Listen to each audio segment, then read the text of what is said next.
1947 August 14 India സ്വതന്ത്രയാകുന്ന രാത്രിയിൽ പണ്ഡിറ്റ് ജവഹർലാൽ നെഹ്റു രാഷ്ട്രത്തോടായി പറഞ്ഞ വാക്കുകളാണിത്. ഏറ്റവും ആഹ്ലാദം നിറഞ്ഞ ഒരു രാത്രിയായിരുന്നു അത്. അടിമത്തത്തിൽ നിന്നും വിമോചിതമാവുന്നതിന്റെ, കാലങ്ങളായുള്ള തങ്ങളുടെ സ്വപ്നങ്ങളും അഭിലാഷങ്ങളും പൂർത്തീകരിക്കപ്പെടാൻ പോകുന്നതിന്റെ ആഹ്ലാദത്തിലായിരുന്നു രാജ്യം. കൽക്കത്തയിൽ പൊട്ടിപ്പുറപ്പെട്ട വർഗീയ കലാപത്തിൽ മനംനൊന്ത് ഡൽഹിയിലെ സ്വാതന്ത്ര്യ ദിനാഘോഷങ്ങളിൽ പങ്കെടുക്കാതെ കലാപം ശമിപ്പിക്കാൻ കൽക്കത്തയിൽ തമ്പടിച്ച ഗാന്ധിജിയെ പോലും അമ്പരപ്പിച്ചുകൊണ്ട് പരസ്പരം പോരടിച്ചുകൊണ്ടിരുന്ന ഹിന്ദുവും മുസൽമാനും തെരുവുകളിൽ ദേശീയ പതാക പാറിച്ചും തോരണങ്ങൾ തൂക്കിയും ആശ്ലേഷിച്ചും വലിയ സ്വപ്നത്തെ ആഹ്ലാദത്തോടെ വരവേറ്റതിന് അന്നുവരെ അനുഭവിച്ച എല്ലാ വേദനകളും നോവുകളും പരസ്പര വൈരവും മറന്ന് പുതിയൊരു രാഷ്ട്രത്തിന്റെ പിറവിയെ കൊണ്ടാടുകയായിരുന്നു നാം. ആ രാത്രി പിന്നിട്ട് 72 വർഷങ്ങൾ. ഇന്നലെ വീണ്ടും ഒരു ആഗസ്റ്റ് 15 ഭാരതത്തിന്റെ 73ാം സ്വാതന്ത്ര്യ ദിനവും കടന്നുപോയി.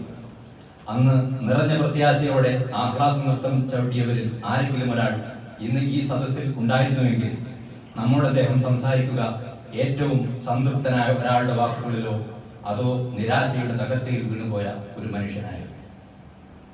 ഒരു സംശയവുമില്ല, ആദ്യ സ്വാതന്ത്ര്യ ദിനത്തിൽ നമ്മുടെ മുൻഗാമികൾ സ്വപ്നം കണ്ട ഭാരതം സ്വപ്നം മാത്രമായി ഒതുങ്ങിപ്പോയിരിക്കുന്നു. മനുഷ്യശക്തി കൊണ്ട്, പ്രകൃതി സമ്പത്ത് കൊണ്ട്, പാരമ്പര്യമായി ലഭിച്ച അമൂല്യമായ വിജ്ഞാനങ്ങൾ കൊണ്ട്, ശാസ്ത്ര സാങ്കേതിക രംഗത്തെ അറിവുകൾ കൊണ്ട് ലോകത്തിന്റെ മുമ്പിൽ തലയെടുപ്പോടെ നിൽക്കാൻ കഴിയുമായിരുന്ന നമ്മുടെ ജന്മഭൂമി ഇന്ന് വർഗീയതയുടെ, മുതലാളിത്ത പ്രീണനങ്ങളുടെ, അഴിമതിയുടെ, കെടുകാര്യസ്ഥതയുടെ, സാമ്പത്തിക തകർച്ചയുടെ, സ്ത്രീകൾക്കും കുട്ടികൾക്കും എതിരായ നിരന്തര പീഡനങ്ങളുടെ നാടായി മാറിപ്പോയിരിക്കുന്നു. ഒരു കാലത്ത് ചേരിചേരാ രാഷ്ട്രങ്ങളുടെ തലപ്പത്തിരുന്നുകൊണ്ട് വൻ ശക്തികളുടെ മുന്നിൽ നെഞ്ചുവിരിച്ചു നിന്ന രാഷ്ട്രം ഇന്ന് അമേരിക്കയുടെയും ഇസ്രായേലിന്റെ പോലും വിനീത വിധേയരായി തീർന്നിരിക്കുന്നു. ഇന്നലെ സ്വാതന്ത്ര്യദിന പുലരിയിൽ നാം വായിച്ച 2 പത്രവാർത്തകളുണ്ട്. കശ്മീരിലെ ശ്രീനഗറിലുള്ള ഇൻഷാ അഷ്റഫ് എന്ന ഗർഭിണിയായ 26-കാരിയുടെ കഥയാണ് ഒന്ന്. പ്രസവവേദന കൊണ്ട് കുളഞ്ഞ ആ പെൺകുട്ടിയെ 7 കിലോമീറ്റർ അകലെയുള്ള ആശുപത്രിയിലേക്ക് ഓട്ടോറിക്ഷയിൽ പോലും പോകാൻ സമ്മതിക്കാതെ വഴിയിൽ ഇറക്കിവിട്ട പട്ടാളക്കാർ ഔദാര്യമെന്നോണം ആശുപത്രിയിലേക്ക് നടന്നുപോയി കൊള്ളാൻ പറഞ്ഞതും 7 കിലോമീറ്റർ ദൂരം പ്രസവവേദനയുടെ പിടച്ചിലൂടെ ആ പെൺകുട്ടി നടന്നുപോയി പ്രസവിക്കേണ്ടി വന്നതും. ഭൂമിയിൽ ഒരു സ്വർഗമുണ്ടെങ്കിൽ അത് ഇതാണ് എന്ന് കേളികേട്ട കശ്മീർ താഴ്വരയിലെ മനുഷ്യരുടെ ഇന്നത്തെ അവസ്ഥയാണ്. ഒരു ഭാഗത്ത് തീവ്രവാദികളും മറുഭാഗത്ത് സൈന്യവും സ്വൈര്യ ജീവിതം തകർത്തു കളഞ്ഞ കുറെ പാവ മനുഷ്യരെയാണ് കഴിഞ്ഞ കുറെ നാളുകളായി കേന്ദ്ര സർക്കാർ വീട്ടുതടങ്കലിൽ ആക്കിയിരിക്കുന്നത്. ലോകത്തിലെ ഏറ്റവും വലിയ ജനാധിപത്യ രാജ്യത്തിലെ ഒരു പ്രദേശത്ത് എന്താണ് സംഭവിച്ചുകൊണ്ടിരിക്കുന്നതെന്ന് പോലും പുറം ലോകം അറിയുന്നില്ല. ആ നാട്ടുകാരുടെ ഇഷ്ടമോ അവിടെയുള്ള ജനപ്രതിനിധികളുടെ അഭിപ്രായമോ അന്വേഷിക്കുക പോലും ചെയ്യാതെ ഭരണകൂടം നടത്തിയ ഇടപെടൽ ആരുടെ താല്പര്യങ്ങളെ തൃപ്തിപ്പെടുത്താൻ വേണ്ടിയാണ് എന്ന് ആരോടാണ് ചോദിക്കേണ്ടത്? മറ്റൊന്ന്, ഒഹ്ലൂഖ് ഖാൻ എന്ന മനുഷ്യനെ തല്ലിക്കൊന്ന പ്രതികളെ വെറുതെ വിട്ട കോടതി വിധിയുടെ വാർത്തയാണ്. ഒരു പാവ മനുഷ്യനെ പശുക്കടത്ത് ആരോപിച്ച് കൂട്ടം ചേർന്ന് തല്ലിക്കൊല്ലുകയും അത് വീഡിയോയിൽ പകർത്തി ലോകം മുഴുവൻ പ്രചരിപ്പിക്കുകയും ആ ചെയ്തതിനെ കുറിച്ച് മാധ്യമ പ്രവർത്തകർക്ക് മുമ്പിൽ അഭിമാനത്തോടെ പറയുകയും ചെയ്ത 1-ാം നമ്പർ ക്രിമിനലുകളെ കോടതി വെറുതെ വിടുമ്പോൾ നീതിയെക്കുറിച്ചുള്ള സങ്കല്പം തന്നെ ഇല്ലാതാവുകയാണ്. ഇതൊക്കെയാണ് വർത്തമാന ഭാരതത്തിന്റെ പൊള്ളിക്കുന്ന നേർചിത്രങ്ങൾ. ഭിന്നിപ്പിച്ച് ഭരിക്കുക എന്ന കുതന്ത്രത്തിലൂടെ ബ്രിട്ടീഷുകാർ മതവൈരങ്ങളുടെയും വർഗീയതയുടെയും വിത്തിട്ട മണ്ണാണ് ഭാരതത്തിന്റേത്. ഈ രാഷ്ട്രത്തിന്റെ കരുത്ത് ഇല്ലാതാക്കാനും ഇന്ത്യൻ ജനതയെ അടിമകളാക്കി നിർത്താനും സായിപ്പിന്റെ ആ തന്ത്രം ചെറിയ പങ്കത വഹിച്ചു. പരസ്പരം ശത്രുക്കളായി കാണുന്ന ഒരു ജനതയുടെ ഐക്യമില്ലായ്മ അധികാര കേന്ദ്രങ്ങൾക്ക് നൽകുന്ന ആശ്വാസം ചെറുതല്ല. അതേസമയം ഭൂപ്രഭുക്കന്മാരെയും സമൂഹത്തിലെ ഉയർന്ന സ്ഥാനത്തുള്ളവരെയും വിശിഷ്യ സവർണ വിഭാഗത്തെയും കൂടെ നിർത്താനും അവർക്ക് വേണ്ട സൗകര്യങ്ങൾ ഒരുക്കി കൊടുക്കാനും ബ്രിട്ടീഷ് ഭരണകൂടം കാണിച്ച ശ്രദ്ധയും താല്പര്യവും ബ്രിട്ടീഷ് ഭരണത്തോട് അവർക്ക് ഇഷ്ടവും വിധേയത്വവും ഉണ്ടാക്കിയെന്ന് മാത്രമല്ല, ബ്രിട്ടീഷുകാർക്കെതിരെ ചിന്തിക്കാൻ പോലും തങ്ങളുടെ കീഴിലുള്ളവരെ അനുവദിക്കാതിരിക്കാൻ ജാഗ്രത കാണിക്കുകയും ചെയ്തു. അന്നും ജീവനും ജീവിതവും തൃണവൽഗണിച്ചുകൊണ്ട് സ്വാതന്ത്ര്യ സമര പോരാട്ടത്തിൽ ചാവേറുകളെ പോലെ ധീരമായി മുന്നോട്ട് വന്ന് പൊരുതി നിന്നത് ഇന്ത്യ രാജ്യത്തെ ഏറ്റവും സാധാരണക്കാരായിരുന്നു. അതിൽ തന്നെ മുസ്ലിങ്ങളും മറ്റ് പിന്നോക്ക ജാതികളിൽ ഉള്ളവരുമായിരുന്നു ഏറെ. തങ്ങളുടെ തലമുറയെങ്കിലും സ്വാതന്ത്ര്യത്തിന്റെ ശുദ്ധവായു ശ്വസിച്ചുകൊണ്ട് അഭിമാനത്തോടെ ഈ മണ്ണിൽ ജീവിക്കണം എന്ന ഉത്കടമായ ആഗ്രഹമാണ് അവരെ അതിനെ പ്രേരിപ്പിച്ചത്. ഇങ്ങ് ഏറനാട്ടിലായാലും വടക്ക് ജാലിയൻ വാലാബാഗിലായാലും ബ്രിട്ടീഷ് പട്ടാളത്തിന്റെ വെടിയേറ്റു വീണ ആയിരക്കണക്കിന് ധീര ദേശാഭിമാനികളുടെ ചോരയ്ക്ക് പകരമാണ് നമുക്ക് സ്വാതന്ത്ര്യം ലഭിച്ചത്. പക്ഷേ നമ്മുടെ ചരിത്ര പുസ്തകങ്ങളിൽ ഉന്നത കുലജാതരായ നേതാക്കന്മാരുടെ പേരുകൾ മാത്രമേ കാണാൻ കഴിയൂ. അന്ന് രാജ്യത്തിനു വേണ്ടി സ്വത്തും ആരോഗ്യവും യൗവനവും ബന്ധങ്ങളും ജീവനും ത്യജിച്ചവരുടെ പിന്മുറക്കാരുടെ ദേശസ്നേഹം പോലും ഇന്ന് ചോദ്യം ചെയ്യപ്പെടുകയും അന്ന് സാഹിത്യത്തിന്റെ കയ്യാളായി നിന്ന് ജനങ്ങളെ ദ്രോഹിച്ചവന്റെയും ബ്രിട്ടീഷുകാരൻ കണ്ണുരുട്ടിയപ്പോൾ കാലുപിടിച്ച് മാപ്പപേക്ഷിച്ചവന്റെയും പിന്മുറക്കാർ ഇന്ന് ഉത്തമദേശ സ്നേഹികൾ എന്ന് ഊറ്റം കൊണ്ട് ഭരണത്തിൽ കയറിയിരിക്കുന്നതിന്റെയും ക്രൂരമായ ഫലിതം കൂടിയാണ് വർത്തമാന ഭാരതം. വെള്ളക്കാരന്റെ ദാർഢ്യത്തെ നിരന്തര സമരങ്ങളിലൂടെ തകർത്തുകൊണ്ടാണ് 1947 ആഗസ്റ്റ് 15 ഇന്ത്യ സ്വതന്ത്രമാവുന്നത്. സമരങ്ങൾക്ക് മുന്നിൽ മുട്ടുമടക്കിയുള്ള അധികാരം വെച്ചു മാറലായിരുന്നോ, അവസാന തുള്ളിയും ചോർത്തിയെടുത്ത ശേഷം ഇനിയും ഈ രാജ്യം ഒരു ബാധ്യതയായി മാറും എന്ന തിരിച്ചറിവിലുള്ള പിന്മാറലായിരുന്നോ എന്ന കാര്യത്തിൽ ചരിത്രകാരന്മാർക്കിടയിൽ തർക്കമുണ്ടെങ്കിലും ഇന്ത്യ അതോടെ പരിപൂർണ സ്വതന്ത്രമായി എന്നതും ഒരു ജനാധിപത്യ രാഷ്ട്രമായി തീർന്നു എന്നതും യാഥാർത്ഥ്യമാണ്. സ്വതന്ത്ര ഭാരതത്തെ കുറിച്ച് വലിയ സങ്കല്പങ്ങളും സ്വപ്നങ്ങളും പദ്ധതികളും കാഴ്ചപ്പാടുകളും ഉണ്ടായിരുന്ന നെഹ്റു വിദ്യാഭ്യാസ രംഗത്തും ശാസ്ത്ര സാങ്കേതിക മേഖലയിലും ഭാരതത്തെ ഉന്നത സ്ഥാനത്തെത്തിക്കുവാൻ ആഗ്രഹിക്കുകയും പ്രവർത്തിക്കുകയും ചെയ്തു. അതോടൊപ്പം തികഞ്ഞ സോഷ്യലിസ്റ്റ് കൂടിയായ അദ്ദേഹത്തിന്റെ നിലപാടുകൾ ഒരു മതേതര രാഷ്ട്രം എന്ന നിലയിൽ ഇന്ത്യക്ക് ഏറെ ഗുണം ചെയ്യുകയുണ്ടായി. സ്വാതന്ത്ര്യം കിട്ടിയ കാലത്തുള്ള പ്രതീക്ഷകളൊക്കെ ഇല്ലാതാവുകയും താഴേക്കിടയിലുള്ളവന്റെ ദാരിദ്ര്യവും കഷ്ടപ്പാടും തുടർക്കഥയായി തീരുകയും ചെയ്തു. അടിയന്തരാവസ്ഥയ്ക്ക് ശേഷം മനമെടുത്ത ഇന്ത്യൻ ജനത അക്കാലം വരെ ഭരിച്ച കോൺഗ്രസിനെ മൂലക്കിരുത്തി ജനതാ പാർട്ടിയെ പരീക്ഷിച്ചു നോക്കിയെങ്കിലും മൊറാർജി ദേശായിയുടെ ഭരണത്തിനും ജനങ്ങളിൽ യാതൊരു സ്വാധീനവും ഉണ്ടാക്കാൻ കഴിഞ്ഞില്ല.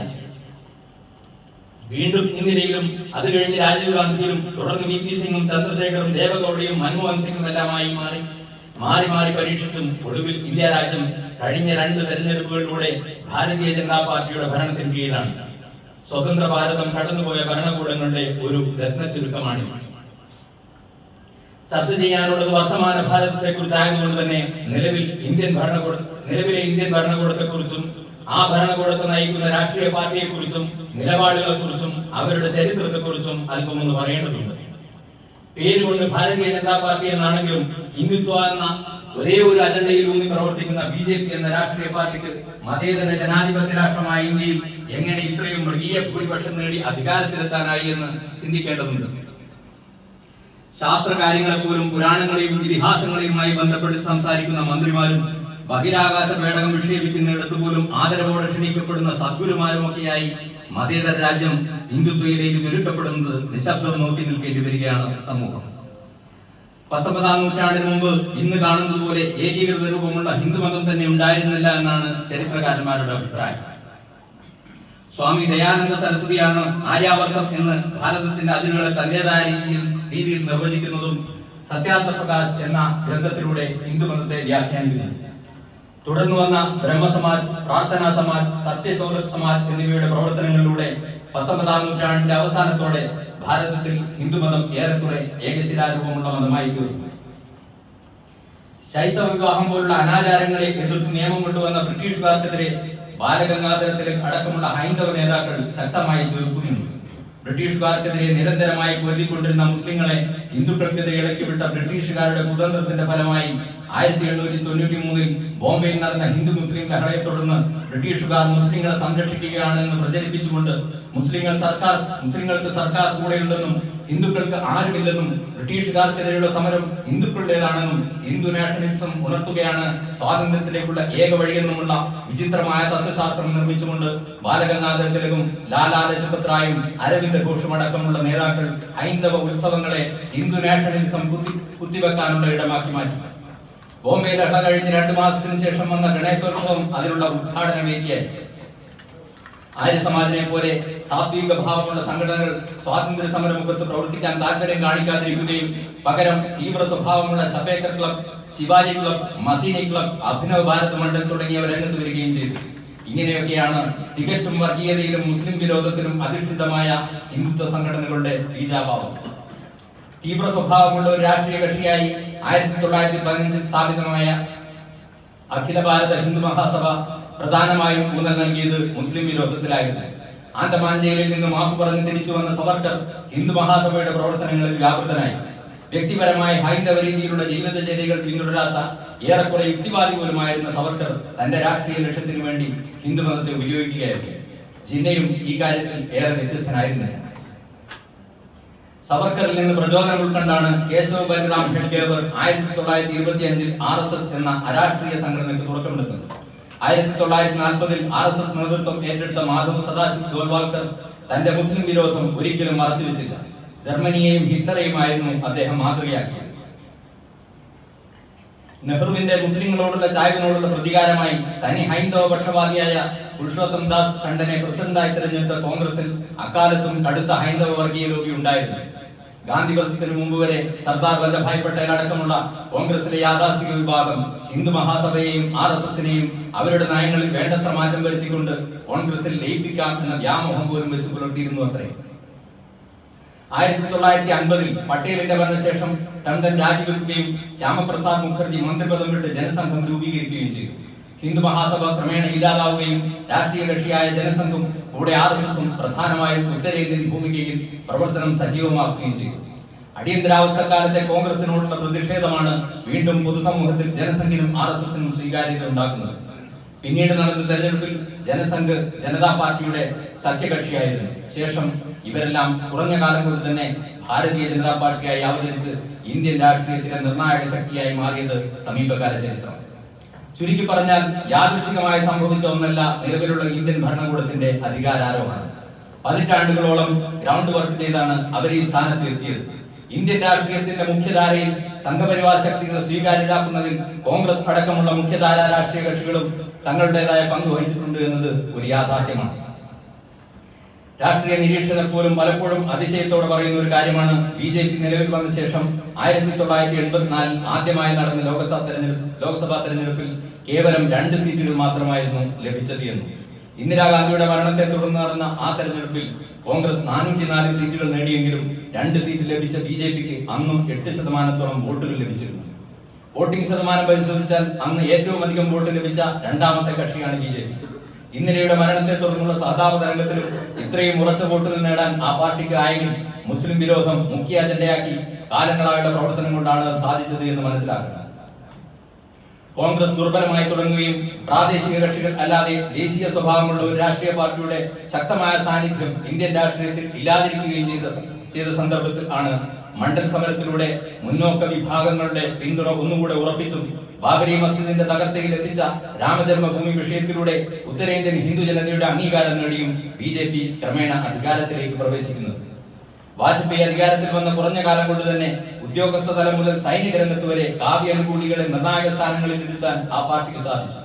വൻകിട മാധ്യമങ്ങളെ തങ്ങളുടെ അനുകൂലമാക്കാനും കോർപ്പറേറ്റുകളുടെ പ്രിയങ്കരാവാനും കഴിഞ്ഞു. എതിരാളികളുടെ ദുർബലതയും അന്തഛിദ്രതയും കാര്യങ്ങളെ കുറെ കൂടെ എളുപ്പമാക്കുകയും ചെയ്തു.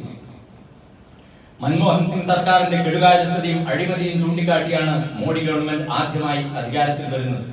കഴിഞ്ഞ 5 വർഷത്തെ ഭരണവും ശേഷം മൃഗീയ ഭൂരിപക്ഷത്തോടെ വീണ്ടും അധികാരത്തിലെത്തിയ നിലവിലെ സർക്കാരിന്റെ പ്രവർത്തനങ്ങളും ഇന്ത്യ രാജ്യത്തെ എവിടെയാണ് എത്തിച്ചിരിക്കുന്നത്? ഇന്ത്യയിലെ ന്യൂനപക്ഷ വിഭാഗങ്ങളെ, വിശേഷിച്ചും മുസ്ലിങ്ങളെ ഏറ്റവും അരക്ഷിതത്വത്തിലേക്ക് തള്ളിയിട്ട ഒരു ഭരണകാലമാണ് കടന്നുപോയതും നിലവിലുള്ളത്.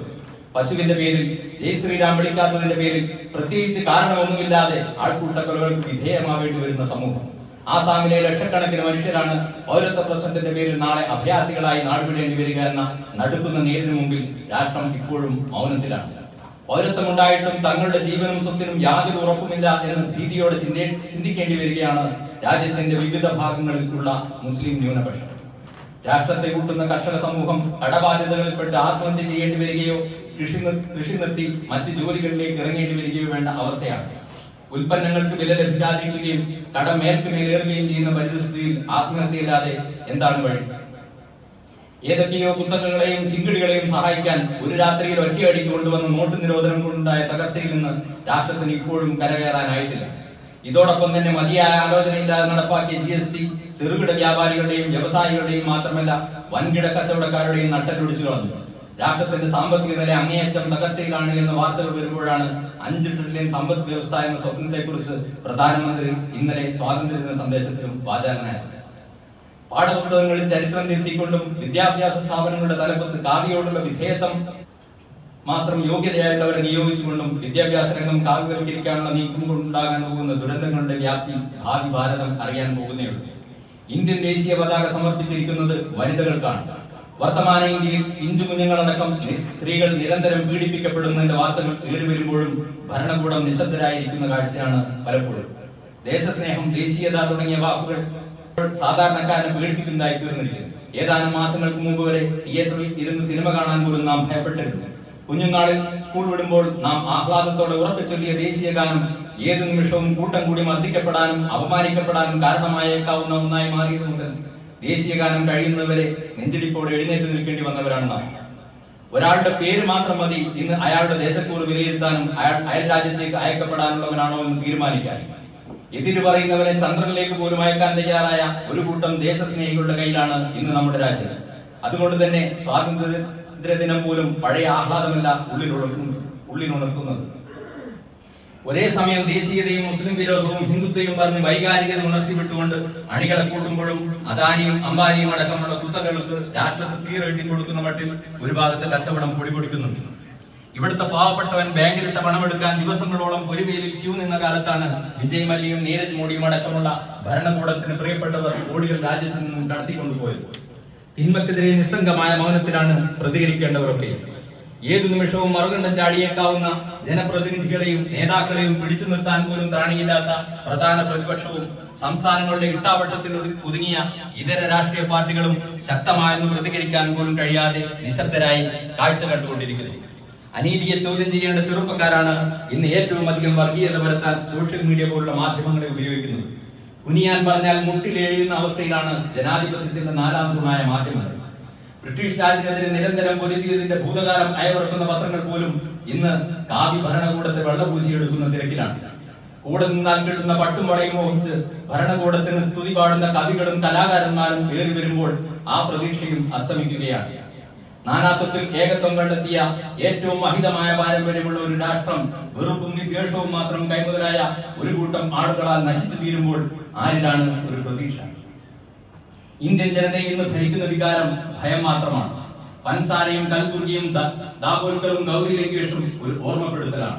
എതിർക്കുന്നവരെ എന്നേക്കുമായി ഇല്ലാതാക്കി കളയും എന്ന ഓർമ്മപ്പെടുത്തൽ. നജീബ് എന്ന വിദ്യാർത്ഥി കാണാമറയത്തായിട്ട് ഏറെ മാസങ്ങളായിട്ടും എങ്ങോട്ട് പോയി എന്ന് ഭരണകൂടത്തിന് ഉത്തരമില്ല. കുഞ്ഞുങ്ങളുടെ ജീവൻ രക്ഷിക്കാൻ ശ്രമിച്ചതിന്റെ പേരിലാണ് കഫീൽ ഖാൻ എന്ന ഡോക്ടർക്ക് ജയിലിൽ കഴിയേണ്ടി വന്നതും കോടതിയും കേസുമായി നടക്കേണ്ടി വന്നതും. രാജാവിനെ വിമർശിച്ചതിന്റെ പേരിലാണ് സഞ്ജയ് ഭട്ട് എന്ന മനുഷ്യൻ ഇന്നും ജയിലഴിക്കുള്ളിൽ കിടക്കേണ്ടി വരുന്നത്. ചിലപ്പോൾ നാളെ ഞാനോ നിങ്ങളോ ആകാം. 5 കൊല്ലം കൊണ്ട് ചെയ്യാൻ കഴിയാത്തതൊക്കെയും ഭൂരിപക്ഷത്തിന്റെ ബലത്തിൽ 3 മാസങ്ങൾ കൊണ്ട് ചെയ്യാൻ ധൃതി കൂട്ടുന്ന ഈ ഭരണകൂടത്തിന്റെ നീക്കങ്ങൾ ഒട്ടും ശുഭകരമല്ല.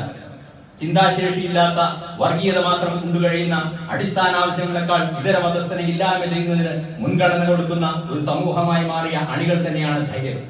ഉന്നതമായ മൂല്യങ്ങളും സംസ്കാരവുമുള്ള ഒരു മതത്തെ ഹൈജാക്ക് ചെയ്തുകൊണ്ടാണ് ഈ അജണ്ടകളൊക്കെ നടപ്പാക്കുന്നത് എന്നതാണ് ഖേദകരം. ഇന്ന് മുസ്ലിങ്ങൾക്കെതിരെയാണെങ്കിൽ നാളെ ഇതര മതസ്ഥർക്കെതിരെയാവും, പിന്നെ കീഴാളരിലേക്ക്. ദയാനന്ദ സരസ്വതിയുടെ ആര്യാവർത്തത്തിൽ ദക്ഷിണേന്ത്യയും ഇവിടുത്തെ കീഴാള ജനതയും പുറത്തായിരുന്നു എന്ന് ഓർക്കുക. വോട്ട് കിട്ടാനും കലാപങ്ങളിൽ മുൻനിരയിൽ നിർത്താനുമല്ലാതെ കീഴാളനെ മനുഷ്യനായി പോലും അംഗീകരിക്കാത്ത മനുസ്മൃതിയുടെ വക്താക്കളുടെ ഒടുവിലത്തെ ഇരകൾ ഇന്ത്യയിലെ കീഴാള ജനതയാവും. അപ്പോഴാണ് ഹിറ്റ്ലർ സങ്കല്പിച്ച പോലെ ശുദ്ധരക്തമുള്ള ആര്യന്മാരുടെ രാജ്യമായി തീരുകയുള്ളൂ. തങ്ങൾ ആഗ്രഹിക്കുന്ന രീതിയിലേക്ക് ഇന്ത്യ രാജ്യത്തെ കൊണ്ടുവരാനുള്ള ശ്രമങ്ങളുടെ ഏറ്റവും ഒടുവില പ്രഖ്യാപനമാണോ ഇന്നലെ പ്രധാനമന്ത്രി രാഷ്ട്രത്തിന് നൽകിയ സ്വാതന്ത്ര്യദിന സന്ദേശം എന്നും സംശയിച്ചു പോകും. ഇലക്ട്രോണിക് വോട്ടിംഗ് യന്ത്രങ്ങൾ ഉപയോഗിച്ചുകൊണ്ടുള്ള നിലവിലെ തെരഞ്ഞെടുപ്പ് സംവിധാനം തന്നെ സംശയത്തിന്റെ മുഖമറയിൽ നിൽക്കുമ്പോഴാണ് ഒറ്റ തെരഞ്ഞെടുപ്പ് എന്ന ആശയത്തിന് വേണ്ടി വല്ലാതെ ഉത്സാഹിക്കുന്നത്. ഏറെ പേടിപ്പെടുത്തുന്നത് ചീഫ് ഓഫ് സ്റ്റാഫ് എന്ന സർവ്വസൈന്യാധിപനെ നിയമിക്കാൻ പോകുന്നു എന്ന സൂചനയെ കുറിച്ചാണ്. നിലവിൽ രാഷ്ട്രപതിക്കാണ് ഈ അധികാരമെങ്കിൽ ലോകത്ത് 4ാമത്തെ സൈനിക ശക്തിയായ ഇന്ത്യയിൽ 3 സേനകളുടെയും തലപ്പത്ത് മറ്റൊരു വ്യക്തിയെ നിയമിക്കുന്നത് അത്ര ശുഭകരമാവും എന്ന് തോന്നുന്നില്ല. വർത്തമാന ഇന്ത്യൻ സാഹചര്യത്തിൽ അങ്ങനെ ഒരാളെ നിയമിക്കുന്നത് നാഗ്പൂരിൽ നിന്നാകുമോ എന്നും ചിന്തിച്ചു പോയാൽ ആശ്ചര്യപ്പെടേണ്ടതില്ല. ഭയത്തിന്റെയും ആശങ്കകളുടെയും മരവിപ്പിന്റെയും നിസ്സഹായതയുടെയും ആകത്തുകയാണ് ഇന്ന് ചിന്താശേഷിയുള്ള ഓരോ ഇന്ത്യൻ പൗരനും. തുരങ്കത്തിനപ്പുറത്തെവിടെയോ വെളിച്ചത്തിന്റെ തരി പോലും പ്രതീക്ഷിക്കാനില്ലാത്ത അവസ്ഥ. മതരാഷ്ട്രീയ സങ്കുചിത ചിന്തകൾ മാറ്റിവെച്ച് രാഷ്ട്രത്തിന്റെ നന്മയും പുരോഗതിയും ആഗ്രഹിക്കുന്ന ഓരോ മനുഷ്യനും ഉണർന്നു ചിന്തിക്കേണ്ട സമയമാണിത്. വിവേകശൂന്യമായി ഭരണം നടത്തുന്നവർ ചെയ്തു കൂട്ടുന്ന ഓരോന്നിനും നാളെ രാഷ്ട്രം കനത്ത വില നൽകേണ്ടി വരും. സ്വാതന്ത്ര്യ പോരാട്ടത്തിൽ ജീവനും ജീവിതവും ബലിയർപ്പിച്ച ലക്ഷക്കണക്കിന് മനുഷ്യരോട് ചെയ്യുന്ന നീതികേട് കൂടിയാണ് ഈ കുടിലതകളൊക്കെ. സ്വാതന്ത്ര്യത്തിന്റെ 73 ആണ്ടുകൾ പിന്നിട്ടിട്ടും എന്ത് കഴിക്കണം, എന്ത് വായിക്കണം, എങ്ങനെ ചിന്തിക്കണമെന്നൊക്കെ ആൾക്കൂട്ടം തീരുമാനിക്കുകയും ഭരണകൂടം നിശബ്ദമായി പിന്തുണയ്ക്കുകയും ചെയ്യുന്ന സ്വതന്ത്ര പരമാധികാര ജനാധിപത്യ രാഷ്ട്രത്തിന്റെ വർത്തമാനാവസ്ഥയിൽ സ്വാതന്ത്ര്യത്തെക്കുറിച്ച് ഗീതാഞ്ജലിയിൽ ടാഗോർ എഴുതിയ വരികൾ കൂടി പറഞ്ഞുകൊണ്ട് അവസാനിപ്പിക്കാം. എവിടെ മനസ്സ് നിർമ്മലവും ശിരസ് ഉന്നതവുമാണോ, എവിടെ അറിവ് സ്വതന്ത്രമാണോ, എവിടെ ഇടുങ്ങിയ ഭിത്തികളിൽ ലോകം കൊച്ചു കഷണങ്ങളായി വിഭജിക്കപ്പെടാതിരിക്കുന്നുവോ, എവിടെ സത്യത്തിന്റെ അഗാധ തലങ്ങളിൽ നിന്നും വാക്കുകൾ ഉദ്ഗമിക്കുന്നുവോ, എവിടെ അക്ഷീണമായ പൂർണ്ണതയുടെ നേർക്ക് അതിന്റെ കൈകൾ നീട്ടുന്നുവോ, എവിടെ യുക്തിയുടെ സ്വച്ഛന്ദ പ്രവാഹം നിർജീവാചാരങ്ങളുടെ മരുഭൂമിയിലൊഴുകി വഴിമുട്ടാതിരിക്കുന്നുവോ, എവിടെ ചിരവികസിതമായ ചിന്തയിലേക്ക് മനസ്സിനെ ദൈവം നയിക്കുന്നുവോ, ആ സ്വാതന്ത്ര്യത്തിന്റെ സ്വർഗത്തിലേക്ക് എന്റെ ദൈവമേ, എന്റെ രാജ്യം ഉണരണമേ. ജയ്.